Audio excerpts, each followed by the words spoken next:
新冠期间剩菜来煮什么？我们的材料有扁豆、红萝卜、浸爆后的黑木耳和香菇、姜切片、蟹味菇、椰菜花，还有切片猴头菇。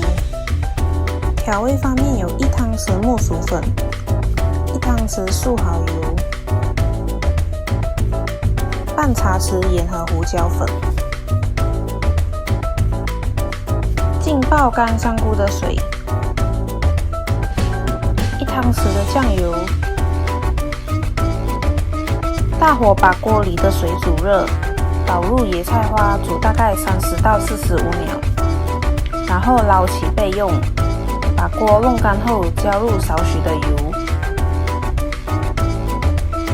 润一润锅，把油烧热，加入姜片，然后再大火爆香。哇哦，好香啊！然后再加入香菇，大火炒香，炒到有香味出来。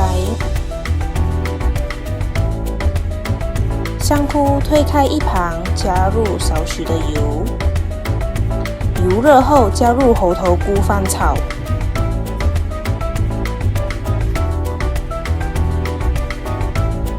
猴头菇炒香后转去中火，加入红萝卜和蟹味菇翻炒一下。那些比较容易炒烂的菜都最后炒哦。最后加入扁豆和黑木耳翻炒一下，翻炒后把火调到小，这时把浸泡香菇的水倒入，分量可以半杯或1小杯，把素蚝油、盐和其他调味料加入，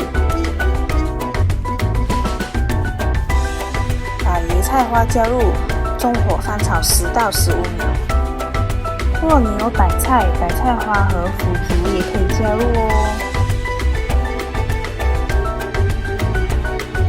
转中小火，把木薯粉加入少量的水，混均匀。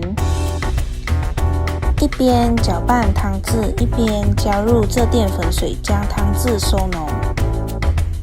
转中火再翻炒10到15秒。关火就可以上碟喽。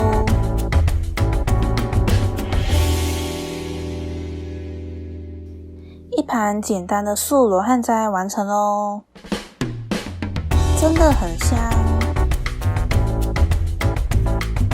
真的很饿了。谢谢观赏美蔬食堂，记得订阅我们。